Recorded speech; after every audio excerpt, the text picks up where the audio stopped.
Hello friends, कैसे हैं आप लोग। मैं अमनदीप सिंह, आपका corporate life trainer and personal branding coach. दोस्तों, आज का जो हमारा टॉपिक है, how to overcome fear of job loss in this lockdown. देखिए, मेरी जितने भी लोगों से बात हो रही है, कहीं ना कहीं एक छोटा सा फियर आ रहा है दिमाग में कि लॉकडाउन के बाद कहीं उनका जॉब लॉस ना हो जाए, they don't become unemployed. Definitely companies को बहुत लॉस हो रहा है during the lockdown and there will be cost cutting post this lockdown. लेकिन जॉब कट होगा या नहीं, this will all depend upon the policies and strategy of the company ahead.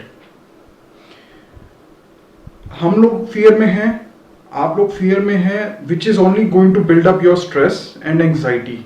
Stress and anxiety have a very adverse effect on your health. तो ऐसा नहीं होना चाहिए कि लॉकडाउन के बाद आपकी प्रोडक्टिविटी डाउन हो जाए because of the adverse effect on your health. So it becomes very important to overcome the fear in this lockdown. As per me, only way to overcome your fear is through an action. अगर आप कोई action लेते हैं, you can overcome your fear. So what are the actions that you should take in this lockdown to overcome this fear? So here I present you the 4-point strategy, the 4 actions that you can take in this lockdown, which will help you overcome your fear to some extent. The number one thing that you can do is acquire the skills. Look, everything in this life is a skill. And if it is a skill, it can be acquired, it can be learned. So आपको क्या करना है, आपको 2 list बनानी है। पहली list उन skills की which are required in your job profile at your level where you feel you are not up to the mark. And number 2, you need to list down those skills which are required at a higher level. मतलब आपके next level पे जो skills required हैं, जो आप acquire कर सकते हैं। जब आप इन दोनों लिस्ट्स को बना लेंगे, then you need to look at the skills which can be acquired through online courses in this lockdown. ठीक है, तो जब आप उन लिस्ट को देखेंगे, उसमें कुछ स्किल्स निकल के आती हैं, जैसे presentation skills, like project management skills, like analytical skills, like basic Excel skills. इस तरह की स्किल्स जो ऑनलाइन कोर्सेज अवेलेबल हैं, उनको आप सीखना या करना शुरू कीजिए। सर्टिफिकेशंस मिलती हैं, वेरी गुड। ठीक है, तो इसमें क्या होगा, इसमें आप जो ये स्किल्स एक्वायर कर रहे हैं, इसमें एटलीस्ट आपकी theoretical knowledge up to the mark हो जाएगी। प्रैक्टिकल अभी नहीं हो रही है, लेकिन थ्योरेटिकल नॉलेज आपकी अप टू द मार्क हो जाएगी। So at least we will start acquiring those skills, we will be getting certifications of those skills. So this is the first thing that you can do. After having acquired those skills, what is the second thing that you need to do is, I know most of you are working from home. तो जब आप अपना काम कर रहे हैं from your home, try to use these skills, these recently acquired skills to do the job. तो इसमें क्या होगा, जब आप उस जॉब को थोड़ा सा भी बेटर करेंगे, your bosses and your management will realise a change in you. जब वो हल्का सा भी चेंज देखेंगे, they will be very much satisfied that this person is working on his productivity, he is improving in his job, he is acquiring some skill which is helping him improve his productivity, which is a very positive sign. So try to do the work 1% to 2% better the next time. रोज आपको कुछ ना कुछ task अगर आपकी company दे रही है, उसको थोड़ा सा बेटर करने की कोशिश कीजिए और वही स्किल्स एक्वायर कीजिए। अगर आपको जो काम आ रहा है, उसको प्रोडक्टिविटी बढ़ाने के लिए जो स्किल्स चाहिए, revisit your list in the first step and try to acquire more skills which will help you do this work better than the day before. So आपके काम में वो दिख के आना चाहिए कि आप कुछ अपने आप पे काम कर रहे हैं to improve your productivity. This is a very very good action that you can take, which will show your management that this guy is serious about his job. Number 3 thing which I am going to tell you is not a new thing for you. बहुत सारे लोग ये बोल रहे हैं that start reading.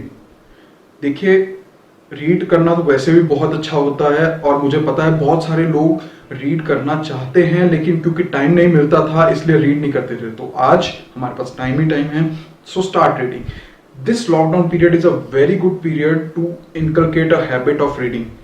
अगर आप अपनी रीडिंग की हैबिट बना पाए तो this is the best habit you can get in this lockdown. So start with reading at least 30 minutes a day. जब आप 30 मिनट दिन में पढ़ेंगे तो हो सकता है आप लॉकडाउन में 4 से 5 बुक्स पढ़ लें। So reading gives you a perspective, a clarity in mind. Start reading about successful people, Start reading about mindset, start reading about habits, how to develop good habits. So these things will give you a perspective, these things will give you a clarity in your mind. So जब आप read करके कोई काम करेंगे, जब आप अपने different mindset के साथ कोई काम करेंगे, वो काम निखर के आएगा. That will show that this guy is improving day by day. So after reading also, you will see a change in the way you look at your work. You will see a change in the way you do your work. So reading is very important. Start reading, start with 30 minutes and slowly build it up. This is a very important thing. The fourth thing that you can do over here is start building your own brand. There is one website called linkedin.com. I know most of you would have heard about it, but try to figure out the power of LinkedIn. LinkedIn को हम बहुत under estimate करते हैं as compare to Facebook and Instagram, and हम उस पर बहुत कम टाइम देते हैं, जबकि professionally that is the way to go. So LinkedIn को आप उतना ही टाइम दीजिए लॉकडाउन में to updated in line with your Facebook and Instagram. LinkedIn पे आप अपनी पास्ट परफॉर्मेंसेस, पास्ट अचीवमेंट्स, इन सबको डालिए, उसको अपडेट कीजिए, नए कनेक्शंस बनाइए and build your brand. Slowly you build your brand. If you want to take it one step ahead, I would say start your own blog with your own name. इससे क्या होगा, जब आप अपना blog start करेंगे आप उस पर कुछ कंटेंट डालेंगे. कंटेंट किस बारे में डालेंगे? Your knowledge and your the way you see your industry, your sector after this lockdown. So इसमें क्या होगा, people will come to know about your expertise, your knowledge, the way you look at the industry and all those things. इसमें आप ये भी content डाल सकते हैं to help people who aspire to join your industry or your company. उसमें content डालिए how they can brush up their skills like I am doing it for you. So build your brand. People should know who you are through your social media. There should be a consistency in your social media and your blog. If you can do this, you will build a brand and people will consider you authority in your domain. तो जब आप ये सब करेंगे, you will definitely overcome your fear because you are taking an action against it. Try to improve 0.1% daily, and after the lockdown, you will be a whole new improved version of yourself. Start taking action. Your fears will go away. You will build your confidence, and you will come out as a entirely new improved version of yourself. Try starting these things and you will see the change in you. Thank you very much. Thanks for listening to me.